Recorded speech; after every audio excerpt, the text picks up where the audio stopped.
collaborative opportunities for research where students can benefit. So as to that, I did just want to speak very briefly as to what our next hour entails. And so simply, the objective of our session is to use this time to explore ways in which river professors and river professionals can collaborate to benefit rivers and students. And so with that, I want to welcome our panelists. We have Jamie Brunkow, Lynn Crump, Paul Sanford, Risa Shimoda will be joining us shortly. Thank you, Lynn. And then also Sherry Hughes. So again, thank you all for being here. I'm going to turn this over to introductions from each of the panelists, and there is a small prompt for them as well. We're wondering if you might be able to share a little anecdote about a collaborative win-win situation that you've had between a nonprofit or yourself, whoever you may represent, and some sort of scientific data collecting or educational institution, and or maybe you experienced a river or something experience-wise in the field that helped pivot you to your current career or something influential in your life. So with that, I'll turn it over to Jamie for Jamie's introduction. Thanks, Jamie. Yeah, thank you. Good afternoon, everybody. My name is Jamie Bronco. I'm the James River Keeper and the Senior Advocacy Manager with the James River Association. Some of you, I'm sure, know the organization, some not, but we're based here in Richmond, where you would be if we weren't doing this virtually. We have our headquarters in Richmond, but work throughout the James River watershed, all 10,000 square miles. The James is the largest tributary in Virginia, draining into the Chesapeake Bay, and a lot of issues to contend with in the basin that we focus on. Our organization is a nonprofit, and we work in a variety of program areas. We've got a staff of about 30, and we do things from education with kids to outreach to building new boat ramps to encourage more public access to the river, to actually doing direct action to restore water quality through projects that are going to replace riparian buffers, create living shorelines, manage invasive species. So a lot of different kinds of things going on. The program that I oversee, though, is our River Keeper and Advocacy program. And so we have a lot of work that's focused on some scientific monitoring, looking at bacteria, looking at water quality, looking at some aquatic life health throughout the watershed. But then also the policy and the decision-making that we're trying to influence as an organization. So we're a 501c3 nonprofit, which means we don't engage in sort of the politics, campaigning, so to speak, but we do take the data, take the science, and try to inform well-grounded policy decisions. And so working on statewide regulations is a major part of my role. But it all starts with good information and good relationships. And I definitely want to kind of share a little anecdote about sort of my experiences, I guess, as an undergraduate at Virginia Tech. I studied biological sciences with a sort of the focus in ecology. And I remember in my final year of school really having the opportunity to explore some field studies in a way that I maybe hadn't during my 100-person class chemistry courses and things like that, where you really are not getting a chance to maybe engage with people to the same extent, and certainly not engage with the environment. And I would say that the field ecology course that I took was very impactful. I think by the time I got into school, I was already very connected to nature and interested in working in that field, but certainly getting out in my field ecology course instilled some confidence that may not have been there without really getting out and doing some of these things in the field, which I'm still doing today. So my role now includes both field work and sort of that policy work. It's sort of a mix of those things, and overseeing a lot of staff that are doing field work. So it was very powerful for me. I remember our professor took us to Coweta National Biological Laboratory, and just a really amazing experience. Seeing glowworms for the first time, along a stream bank, getting out and looking at what side of the mountain laurel grows versus the rhododendron, and just looking at details that are right there under your nose, but maybe you'd never paid attention to. And that's sort of a passion that has stuck with me, I think, throughout my life. And so I think that those kinds of experiences are so important. And we have to find ways to offer those. I think that that's a big part of what we do in our organization. And we can always do it better and try to reach, a diverse audience, make sure there are equitable pathways for people to not only get outdoors and learn, but to find careers in the environmental field. That's something I'm very much interested in talking to you more about, and how we sort of think through that pipeline of how people come to find careers in the environmental field. So thank you, Jamie. Yeah, much appreciated. Yeah, thank you. And Lynn?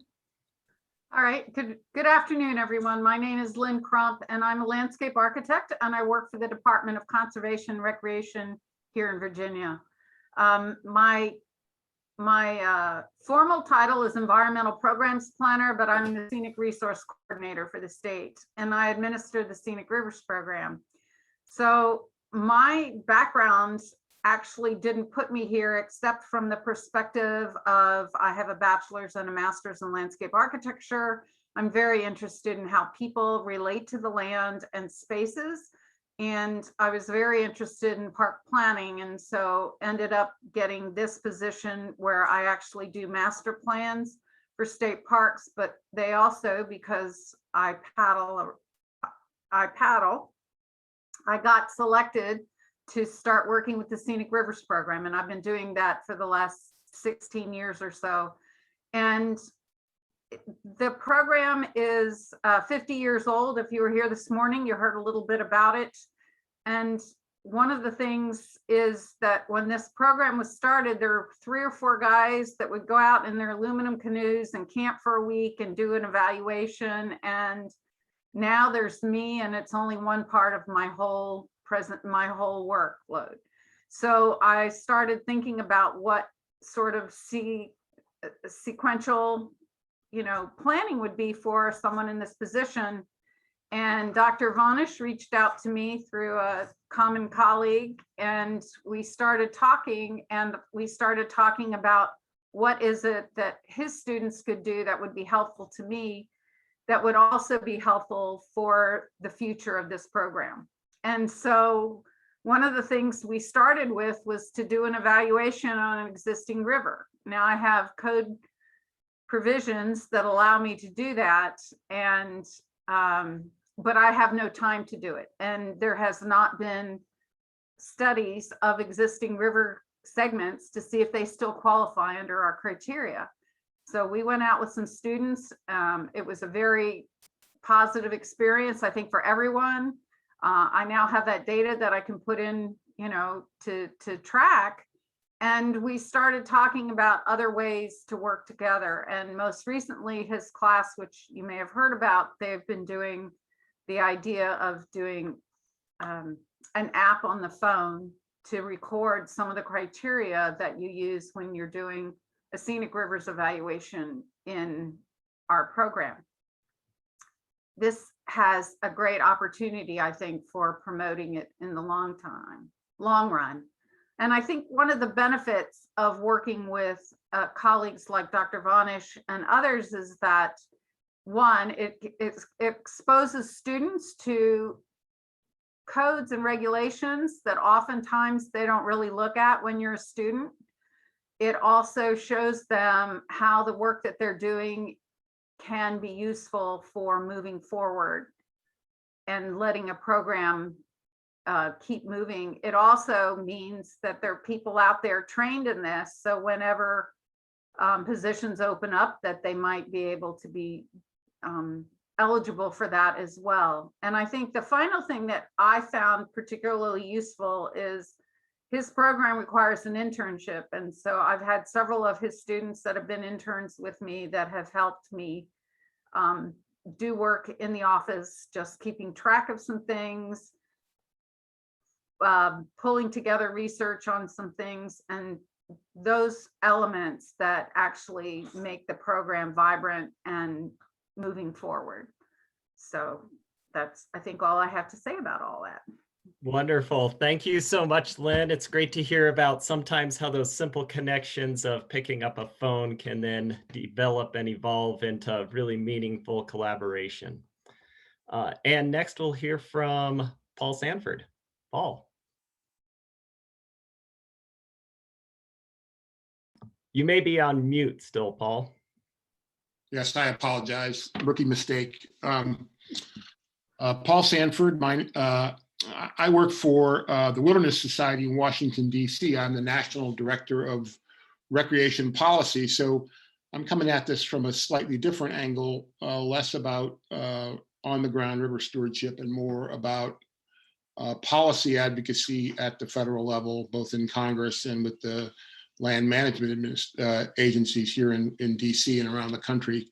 My organization is about 150 staff. We have offices in DC and Denver and scattered around the West and the East Coast of the United States. We work on a variety of issues related to public lands, advocating for the protection and sustainable management of public lands, and in some cases for land designations that protect land for conservation and for recreation purposes.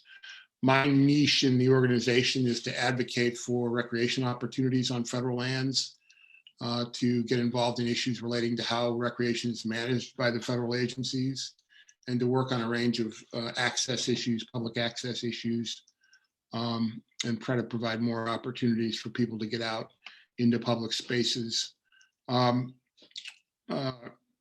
To kind of respond to the prompts, I'll talk a little bit about some collaborations with students that I do. I actually collaborate with student professionals around the country through another national organization called the Association of Outdoor Recreation and Education on a pretty ongoing basis. And I've done a range of things with students and with early career professionals and grad students in this context. One is to get them involved in the advocacy process so that their employers and their organizations that they work for can find ways to access public lands for the programs that they provide to students and to people in nearby communities. And in this context, I've done some social science research in partnership with university, with some academics from universities around the country to gather data on the degree to which some of these rec programs at major universities and some small universities are able to provide services, not just to the student body, but also to non-students who live in nearby communities. And I found that these collaborations have been very successful. I also collaborate with students and grad students in the advocacy context, as I mentioned, working on some of the policy issues that I work on. And it's been very gratifying. It's very helpful to me to have sort of on the ground observations about how recreation is being managed in the federal estate across the country. It's hard for me to be everywhere. So having sort of the eyes and ears of students and student recreation professionals has been very beneficial and helped us shape some of the advocacy work that we do in DC to ensure that federal lands are accessible for recreation and protected for conservation purposes. Matthew? Thank you, Paul. Great to hear about some of those collaborations out there and some of the groups you're working with. And next we have Sherry Hughes. Hi, everyone. I always feel, my name is Sherry Hughes, and I always feel like the oddball person in a group like this. I deal with the soft science, the social science. I work for recreation.gov and the Forest Service, but I also work with all the agencies in trying to help them figure out and manage a way to get folks to the river while still protecting the resource and managing the experience that folks are having, trying to protect that. I, of course, deal with places that have been around and been in some sort of management status for many, many years. Places, like the Middle Fork and the Selway and the Lower Deschutes and places like that. And I also, my stuff is not fun. I think it's fun, but no one else does. It's a challenge to move people through systems and to have them walk away feeling good about that system, knowing that it has protected the experience they just had and help them to be able to really reach some of the things that the rest of you talk about when someone goes on a river. If you've had a bad experience getting to that opportunity and that recreation, opportunity, then you're not going to see anything but, red as you go the rest of the way down that experience. So I work really hard to try and help federal managers, create a customer experience that starts right from the moment that they either enter a lottery or go to a website and try to get a permit reserved. I've been doing it longer than I care to remember most of the time. And so I've watched it evolve from the days when I had a big garbage bag and we dumped postcards into the garbage bag and shook it up and drew names for the Middle Fork Lottery out of it. And now, to what it is now, which is an incredible software platform that still has its own problems. Actually, in some ways, it has as many problems as pulling the cards out of the garbage bag. They're just different problems. Unfortunately, one of the biggest challenges, I think, to some of these systems that I deal with is the fact that the older managers who have been there a while and have all the historical knowledge about how those systems have run are retiring and leaving. And the folks who are coming into those jobs have no knowledge of how important it is to structure cancellation policies and business rules and all those things that fall into the universe of a permitting system, how important they are to get right. You don't just, go copy someone else's and hope that it works for you. You have the potential to create behavior that's going to be in existence for a long time. So you want to be very careful when you do that. And it's a whole lot less glamorous than going down the river and on a 6 or 7 day trip and, experiencing some of the hard sciences like you guys talk about. But it's still as important to make sure that we get those processes right so people start right off in that world. I don't recommend people go to a permit system unless they absolutely have to.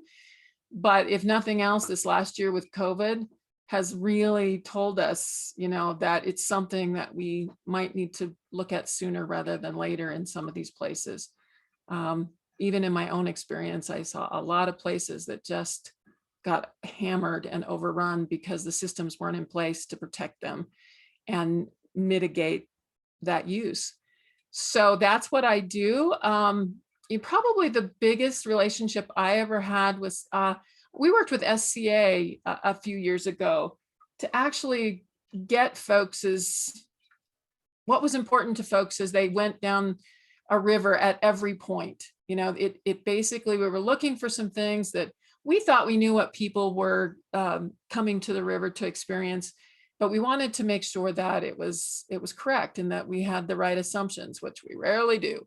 So we worked with SCA to put together a social science study to actually, survey those folks at different points during their trip as to what they were experiencing, what was important, what was working, what wasn't working. And I remember really wishing we could do that more often and get that feedback. We rarely get to talk to folks. So a lot of times we're just feeding off of our own assumptions about what's important. So that's been my almost 37-year career experience and what has kind of driven where I head and what I focus on as far as trying to make sure the river experience is incredible for people. So thanks. Wonderful. Thank you, Sherry. Great to hear about that collaboration, and also great to hear a little bit just about how your career has evolved and how that part of the experience impacts all of us. And finally, Risa Shimoda, I want to welcome as a panelist. And Risa, perhaps you can give a brief introduction and maybe an anecdote as well about either a collaboration or an inspirational educational moment or experience in your life that helped project your career. Hi, can you hear me okay? So Risa Shimoda, the Executive Director of the River Management Society, and the River Management Society has been around for many years, since originally since the 80s, when some federal river managers were tasked with helping the rivers that were getting, as Sherry has described, hammered, relatively speaking, in that point in time when a bunch of hippies decided they wanted to go love nature and go out to the rivers. And on the multi-day rivers, they were leaving trash. They were leaving the beaches dirty. They were doing fires. And this group of river managers, they probably got together and did an awesome river trip with like a keg of beer or something, but their charge was, and they came up with the protocols that we now take for granted, sort of the fire pans, the packing it out, the leave no trace on the rivers, that were in advance really of the leave no trace, because it was very controlled, very specific. In a campground that a campsite that someone has been at has been taken care of well or not. You can see and tell it. So that was the beginning of this organization, and the networking between the silos of the federal agencies, Forest Service, Park Service, the Bureau of Land Management, a little bit of the Fish and Wildlife Service, bred this collegiality that is the network that it was the basis for RMS. Another group joined us, the River Federation, which is a state scenic programs that were, as LINS is, one of those that came out of the Wild and Scenic Rivers Act. And because there were no teeth, so no instruction, no structure, or the support has withered, that state group that was once a couple of dozen strong is now just a small handful of state programs. But those combined with the federal river managers were kind of the basic folks that started this organization. And if they had a legacy, is that, reaching across the silos of any organization can help all the rivers by learning from each other as peers. So that's what we are. And I'm personally just a kayaker, but I've been kayaking avidly since 1979, and it's stirred an interest in rivers. And I think, as any river advocate will say, Paul, I know, is also a paddler. Besides working with at his job, is once you learn to enjoy rivers, you become an advocate, and you realize that it's really important to take care of them. So that's what our organization does, and happy to be here. And I think a role that RMS plays that is kind of a product of our mission, which is to support professionals who study, protect, and manage North America's rivers, is to connect those who might otherwise not be at the table, like this session. Probably my favorite symposium session was a few years ago in Boise. We had folks from the Forest Service and from Idaho Rivers United and from American Whitewater, between whom there were a couple of lawsuits going on at the time because of a violation of Wild and Scenic River Protocol on the Payette River. And despite the fact that they were suing each other outside of the room, they were at the table together talking about the issues that had created the situation and their kind of public strategy anyway for going forward. So that kind of a collegiality kind of supports the neutral space, that we can provide, because everybody really wants to get along, and we all want our rivers to be places that people can enjoy. Wonderful. Thank you, Risa. And I really do think of these rivers as the arteries of our continent and continents and Earth. And Risa, I also think about how modest you are with your wonderful paddling experience. And I think of you paddling in rivers every time I get to see you. So, okay, with a little bit of assistance here from James at NAU and RMS, we're going to break out into different rooms and have the opportunity to discuss. We have a short period of time, about 10 minutes, but each of our panelists will be in one of these breakout rooms. And the breakout rooms are as follows. So breakout room number 1, local nonprofits, with panelist let's see, Jamie Brunkow, and then the moderator, Sarah Yarnell from UC Davis, will be there as well. In breakout room number 2, our state level, We have Lynn Crump, our panelist, and Andy Rose from Sierra Nevada University. In breakout room number 3, our national nonprofit, we have both Paul Sanford and Risa, with room moderator James Vonesh. And then finally in breakout room number 4 at our federal agency level, we have Sherry, as well as moderator Denielle Perry from NAU. So if you can, please select a breakout room that you'd like to discuss. We'll be coming back together very quickly in just about 10 minutes. And our prompt for this time period is really for an opportunity to brainstorm collaborative ideas, to make contacts, create connections, and share ideas, as far as a number of professors out there who are either currently doing river-based field studies or desiring to, who have some real capacity to hopefully help agencies and create the opportunity for authentic research experiences with students. Matthew, did you see is there an option there for people to go to rooms on people's screens? Yes, so you should be able to click breakout rooms in the lower right-hand corner, and you can join one of these 4 rooms that are currently posted. And I'll be hanging out here, so if you need further assistance from James or I, we can direct you to where you'll find those buttons on your screen.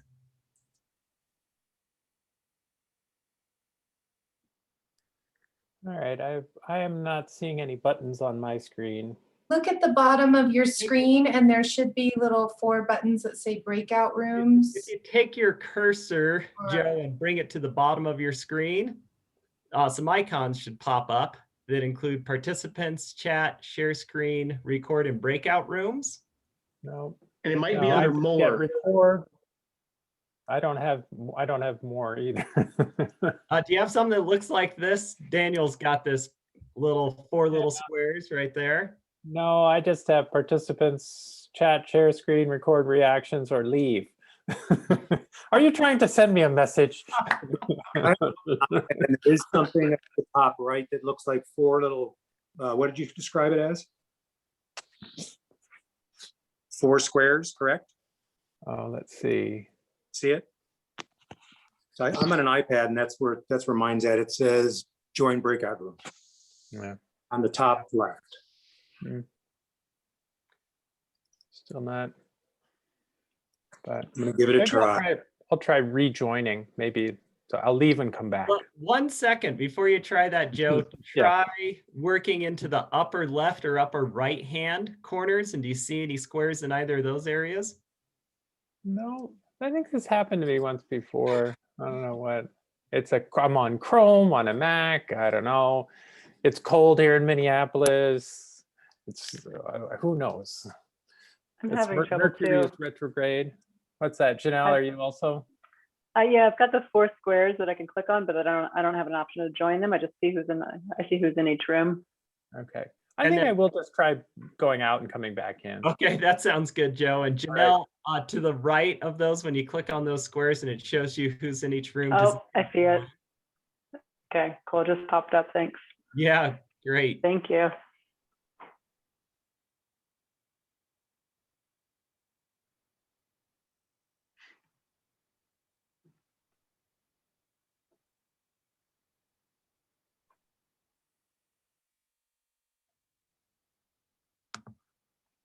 All right. Hey, thanks for your help with that, James. We'll see if we can get Joe in a room. Yeah, that would be good. And then what's the time at the end? 2:20, I'll hit the close all rooms, and that'll give them another minute before it actually kicks them all back out. But it'll give them a warning, That's 1 minute perfect. warning. Yeah, thanks for that 1 minute warning. And I think doing that 1 minute warning at, whatever it ends up being, about 2:20, 2:21 should be just fine. Yep. Oh yeah, sorry, I'm on Arizona time. Yeah, okay, I am as well. So 11:21 would probably be appropriate. Any luck, Joe? I see a little up at the top of the screen. It says the host has open breakout rooms. Please wait to be assigned. you want to just assign me to one? Can you do that? Let me, I can take any room. yeah, I can assign, do you have a preference? We have the Which local one? Yeah, is there one that might need an extra person? I'm really happy to talk with any of the pretty groups. evenly spread. The first two have only 4, so local nonprofit or the state level. Okay, yeah, I'll take the NGO one, the first one. Yeah, Okay. that's fine. Yeah, thanks. All right. See if this works. Great. It says it should be moving you, so we should see you Okay, go yeah. away. Yep.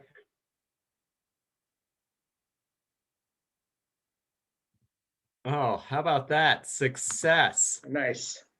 I just love it because by the time you finally get everyone into these breakout rooms, then all of their discussion time's over. Yeah, no, it's got like 2 minutes left.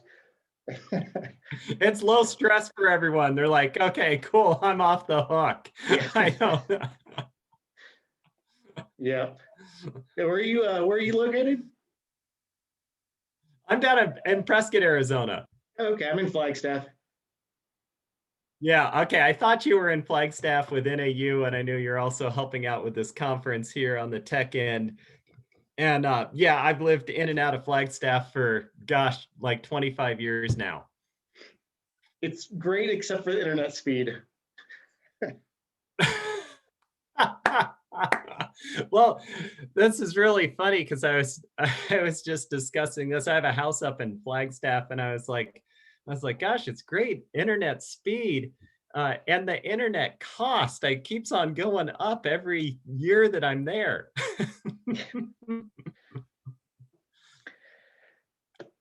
Yeah.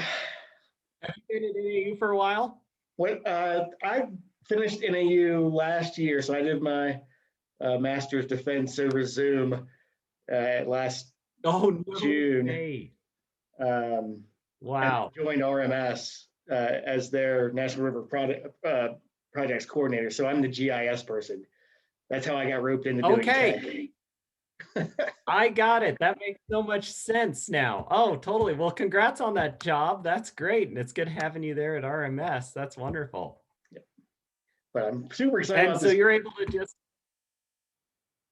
go ahead. I was going to say, so you're able to work for RMS from Flagstaff. Yeah, from wherever in the world I want. I think we're planning on moving at the end of this year, I think, to Albuquerque, partly because we have family there and partly because bigger city, better internet speeds, better speeds for all the work that I do anyway. Yeah, I can get. Yeah, that makes sense. And hopefully we'll be able to do a little bit of cultural things then. And I'd like to be next to a flowing river again. Absolutely. Yeah, the old Rio Grande over there. My mom was in Albuquerque for about 15 years, so I spent a lot of time there as a kid. Yeah. Yeah, we spent a little bit of time there. Place. Her sister, my partner's sister's been there for about 11 or 12 years. And so we visited them from time to time, but they just want to be closer. All right, I'm going to go ahead and give them the 1-minute warning. I think that's wonderful. Thank you. If that works correctly. If it doesn't work correctly, they'll all be back immediately. Okay, it should give them the 1 minute before they start popping back in. But I'm originally from Virginia. I'm from the Richmond area, so I'm kind of bummed that we can't have this in person. Oh, you're kidding. You are. Oh, I'm disappointed too. It was something I was really looking forward to. I've hardly crossed the Mississippi very much in my life, and so I wanted to get back there. And yeah, this area of Virginia just looks amazing. Yeah, it's a lot of rivers, a lot of fun stuff to do. And that's neat. As opposed to, being used to Arizona now. Where we do, I love being able to go down to the Verde Valley. We have so many rivers down there in comparison to the rest of the state. Mm-hmm. So it really is a gem.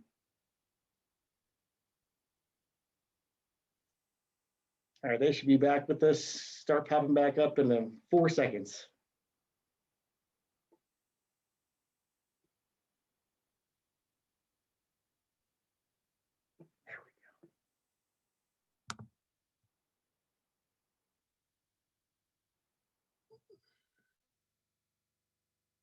I knew it was going to be like that. It's always way too short. It's like, I feel like as soon as the good discussion begins, then all of a sudden this timer comes up and it's like, oh, we're clicking away. And we'll take that feedback as well. So thank you, Sarah. It's Yeah. good to think about for the future. I do think about some of the RMS really sessions that are panel based that I've visited in the past and had an opportunity to partake in. And I do think one of the great strengths of those has been the opportunity to hear from others. Because when I'm in the small group, I'm so curious about what the other discussions are that are in there. So with that, we did want to leave some time to bring things back together a little bit, to potentially share some comments, ideas, thoughts, or continuation of discussion from things that were being talked about in these various areas. So I'm curious if there's someone from our breakout room number 1 that would like to give us a little bit of briefing or fill us in on some of the things that were being discussed with regards potentially to that local nonprofit scale, but maybe collaboration in general. Well, I'll just go. There was just a couple. I imagine like the other rooms, there was just a couple of us in there, and I'll highlight that what Jamie has found with the Riverkeeper working with VCU, and Joe didn't get a chance to talk to see his experiences with some of the local nonprofits, but I also work in California with 2 local nonprofits as well.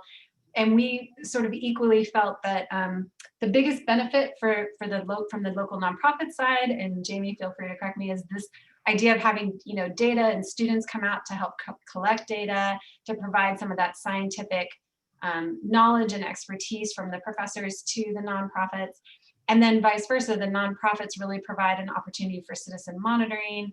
And my experience has been that my students might only be able to get out for a week or 2, but the citizen monitors are out there all the time, throughout the year. And then together we sort of can work together to analyze that data and provide that data. So it's just been a real, I think both of us who have done those collaborations locally have found them to be very win-win. And then 2 of our other participants were interested in hearing about that. And then Joe didn't really get the chance to speak up, as I don't know if he has anything to add on that, but that's our summary from the first breakout room. Wonderful. Thank you, Sarah. And I do think that there is so much more stewardship going on in the nonprofit NGO area these days that for others, professors, faculty members who are here, it's, I think, a very promising collaboration area, particularly in the realm of citizen-based science and data collection and monitoring. Joe, did you have anything that you wanted to speak to regarding your experience in that realm, or things you wanted to add? Yeah, not right now. Yeah, I mean, I am still just curious about this question of after students graduate, what are the kinds of skills that we would just best serve them to be working with them on, in terms of we talked about how we can work with nonprofits or other agencies while they're still students. I'm still just trying to get a better sense of how what are the skill sets or kinds of knowledge that these agencies are looking for in our graduates, and what may we be missing. I have some thoughts on that, but just curious to see what other folks have to say. So. Jerry, I do think that's a great question that perhaps you have input on, but we'll save it for our last few minutes together as a group, and maybe you can generate ideas if you happen to have anything. Let's see, from our breakout room number 2, is there anyone there that would like to report? Perhaps Andy? Sure. Yeah, thank you, Matthew. Before I do, I want to give a participant a chance to introduce herself. She has not had a chance to share a little bit about her background. So, Yin Fen? Sure. Well, thank you, Andy, for the opportunity. So my name is Yin Fen Zhen. I'm an associate professor in hydrology under Natural Resource and Environmental Management Department here at University of Hawaii and Manoa. So I'm here based at Manoa, Honolulu. So I have been teaching watershed hydrology as well as natural resource and environmental management courses And as you can see, many of our students very enthusiastic with outdoor. So despite it's not a full bloom field courses, but we usually accompany with the lab courses or go out to the field experience. And I was telling Andy and the group in the room too that I'm probably the only surface hydrologist in my university. So it would be nice to have some supporter or a colleague that out there like have the same goal like I have, trying to promote the river and stream research. Just to give you a little bit more things, like, so I'm here at Alawai watershed, which is right above the Waikiki, the most populated or most tourist area. Is semi-urbanized watershed, and in the back is more tropical forest. And then I'm associated with a program that actually run by the school, K-12, a private school here at Iolani School, that taking kids out. We go into the stream and then using the old pine net, the traditional fishing net, and catch the invasive out of the stream. So it was actually quite a fun experience. So I'm happy to connect. If there's any interest, I'm happy to take you guys out to take a look at the river here. But thank you. Yeah, thank you. Yeah, thanks for joining us today. So in looking at this question about collaborations, we looked at the state level. I sort of prompted it by addressing the question to our only non-university professor there, Lynn. And I sort of said, you know, when it comes to these types of collaborations, I find that it's effective if the universities go to said organization and ask them what they want to really start the collaboration. So Lynn, you want to take a second just to speak to that? Sure. And the big point that I made was that the university needs to understand a little bit about what the department or where they're going is doing, at least to be able to have the vocabulary, right, to ask the proper questions. And I think what was raised in the first session, or the question that was asked, was what skill sets do students need for their jobs? Having someone in the state level that can provide that answer for that locality could be really important. The other thing that for students now, if you look at the age graph, we have in our department somewhere in the neighborhood of about 70% of our people are going to be retiring in the next 5 to 10 years. So that's a huge gap that's going to need to be filled by young people coming into government. And a lot of students aren't really pleased with the idea of going into government. And so I think it's really important to try and make that connection, because it's a reliable profession. It's a reliable place to work. The pay is reasonable. It's not super big, but they're good benefits. I'm biased, needless to say, but so anyway, I think that sort of asking that question, and James does a really good job of inviting different people from different agencies to come in and talk about the work that they're doing. And that may be the best way for someone to start to look at that experiment, to have them come and talk about their programs and then ask the question afterwards to see where the fit might work. Yeah, wonderful, Lynn. I think excellent advice there. And I think you're also bringing up some very timely challenges sometimes too, in terms of career direction for youth and young people during this time period. So how about breakout room number 3 with our national nonprofits? James and crew, anything to report back from there?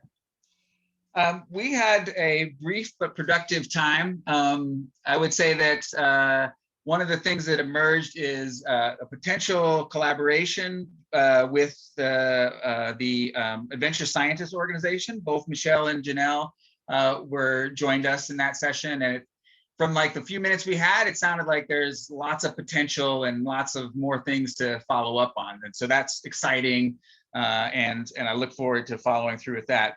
But then we didn't really get a chance to chat with Paul too much. I just thought I'd give Paul a chance to kind of share a little about what his thoughts in terms of building collaborations with professors from sort of a national nonprofit perspective. Thanks, James. One thing that comes to mind on the question of one of the prompts questions, is, what can these programs offer to a national nonprofit like the one I work for? And I can think of a couple things. First of all, the data collection itself is immensely valuable to us as an advocacy organization in the sense that it provides us with a base of knowledge, fact base of knowledge to work from, to use in our advocacy work for the protection of some of these landscapes. Without that, we really wouldn't be able to make a very compelling case. So there's tremendous value to us, and in fact, that we see so much value in the science that we have some of our own scientists on our staff. Not a big group, but a very talented group that works on scientific issues and research around large landscape conservation. So we benefit a lot from the data collection that goes on in some of these trips. The other thing that I wanted to mention is, particularly in the context of, say, a multi-day data collection trip, one of the things that we would benefit from significantly is if you maybe use the opportunity during some of the downtimes to kind of raise awareness and do some education around public lands, what public lands are, how they came to be. This applies to rivers too. Public access rivers fall in the same category. We as an organization are always struggling with the need to raise awareness about how public lands works.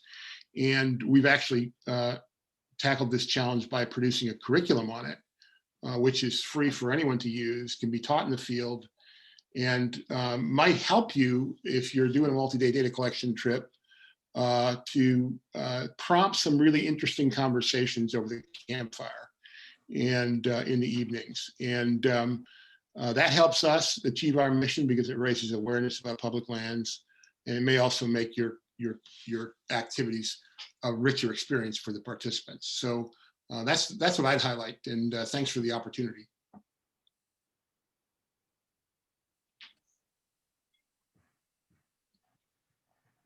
Thank you very much, Paul.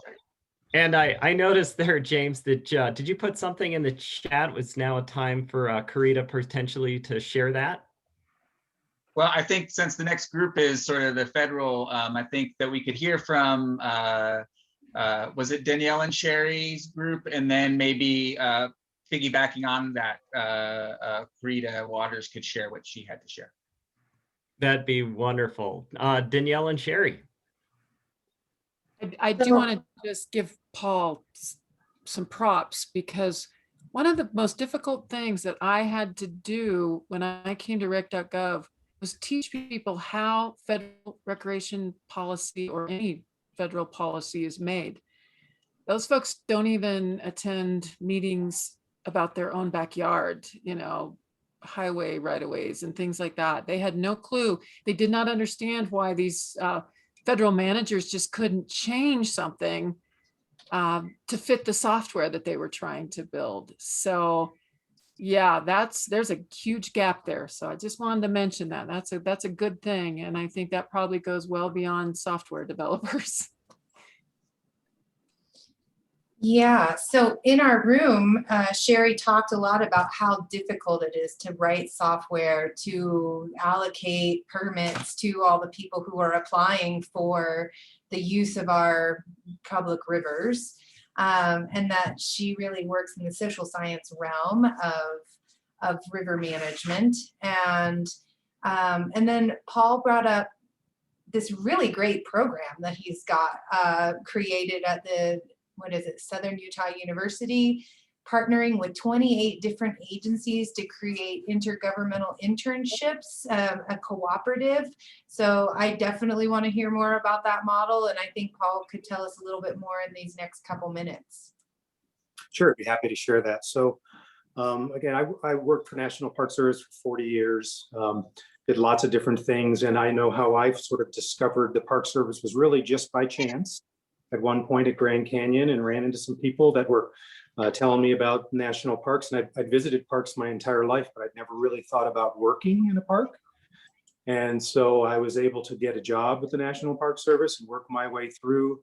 I ended my 40 years being superintendent here at Cedar Breaks National Monument, just outside of Cedar City.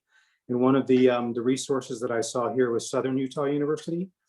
So probably the best way to get good information is to look up It's a lot to remember, but it's Intergovernmental Internship Cooperative. You can also use the IIC, which is at Southern Utah University. But basically, it's been around now for 17 years. We've got 28 federal agencies and state agencies and tribal governments all working together under that one umbrella. This last year, we had 248 paid internships. The starting pay is $15 an hour. And all of the money moves back and forth between cooperative agreements. And we have, folks in the CPCESUs, if you know what those are. You have someone who's a agreement specialist, and they know how to write up these cooperative agreements. But one of the nice things is, especially for federal agencies, is once you put money into those cooperative agreements, you can actually carry it for 5 years. So at times like this in the last few years, when they've really had some struggles, it's been very good to be able to put the money there. So anyway, I'd be happy to share, more information if people are interested. But it's a great collaborative, and it's been very, very successful. So be happy to take some quick questions or whatever. Thanks, Paul. And it looks like some of that information made it into the chat. Yeah, good. Happy to share. And Karita, it sounds like you also have some great information on a program. Yeah, I tried to throw this into the chat, but the Wild and Scenic Rivers Council and River Management Society, I heard Joseph asking about some core competencies and, what kind of skills do students need to have to enter into some of these jobs. And I think that core competencies document and so a crosswalk of some training that might be useful for folks. Wonderful. Thank you very much, Karita. And Judy Culver is here as well. So wonderful to have you with us also, Judy. And we have 5 minutes to wrap up this session. It seems like there's been some excellent sharing thus far, and some people were able to get generate some ideas and also potentially get some answers to questions or some guidance on little projects that they have going on, or perhaps ideas that we're trying to blossom. And we have 5 minutes here to just look at potentially what's next, or to answer any final questions related to the session. If we do have 5 minutes, I might offer if Denielle or Michelle would just say briefly something about adventure scientists, because that sounded like a really promising, there might be a number of people who would be interested in hearing about that. For sure, yeah, I'll be really quick. So I'm Denielle Dowling, the Scientific Director at Adventure Scientists. And we're an organization that gets people that are interested in outdoors and have specialized outdoor skills connected with scientists who need data collected in difficult to obtain locations or places where data is difficult to get. So right now we have a Wild and Scenic Rivers project, and this is in collaboration with 3 federal agencies. And we're collecting data on water quality across the Wild and Scenic River system, and specifically on rivers that need data collected, where there's a lack of data. So this is a great opportunity for anybody who's looking for students to join a project that's well established, it's managed, and we do everything to get them set up for success. So we get the permits ready for them, we help them do some trip planning, and we just support them throughout the field. We celebrate their successes. We, send them swag and stuff like that. So it's a good opportunity for anybody who has students who are looking for a field study project to be a part of, where they don't have the time or the resources to help manage that experience. So we manage that experience, and we can help sort of bring them into this issue area. And we have a bunch of different projects that we work on as well.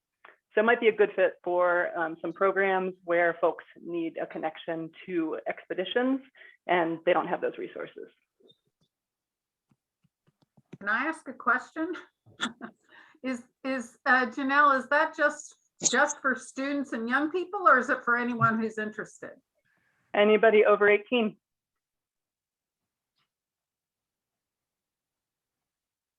Wonderful. Thanks for that, Denielle. Michelle, did you have anything to add? No, I have the fun job of doing all the volunteer management oversight. And so, yes, all of you who love rivers, come talk to me and get involved in this project. There's a lot of really great rivers to choose from. Yes, excellent. Let's see, other questions out there to our panelists or just to our group in general? I'd like to mention something that the adventure scientist duo shared that is, I think, additionally interesting, is that if you have a group and you haven't yet developed an overnight course or a river-based course yourself, they will accommodate the interests of folks who want to do some data collection and help them get organized. So they'll do the logistics part of a group effort of some sort. So that might kind of overcome some of those types of logistics obstacles. Wonderful. Thanks very much, Risa. And I don't know, some of the universities that are here may or may not be aware that RISA and the RMS coordinate the River Studies and Leadership Certificate Program. And there are 9 universities around the country that collaborate with RMS to shepherd their students through a certificate that RMS awards in a sort of river studies and leadership theme. It's a great example, I think, of a national level nonprofit organization partnering with universities to create and educate river scientists and professionals, river professionals broadly. So I think that's a great program that a lot of the universities may be interested in. If you have any questions, please reach out. I'll put my email address here. Wonderful. Well, thank you everyone so much for your time. I did want to just remind everyone that these sessions are being taped because there's so much excellent information that ends up in the chat and these ways to reach out to one another and connect. And, going back to the very beginning of our session, sometimes it's just that phone call which starts these collaborative efforts that really end up making a difference. And in my profession here at Prescott and the river courses that I've taught in collaboration with scientific data collecting, really the best situations have been these ones that I feel like there's a really value partner where we both get something out of the situation that benefits, in this case, the students and also the stewardship of a landscape and the rivers in which we both recreate on and fulfill so many important, just simply biological services to us. So with that, I wanted to thank everyone so much for sharing and for all the participation. I wanted to thank our panelists and also very much our facilitators in each of the breakout rooms. And it was a great session, a lot of talent here, and I so appreciate everyone's time. Thank you, Matt.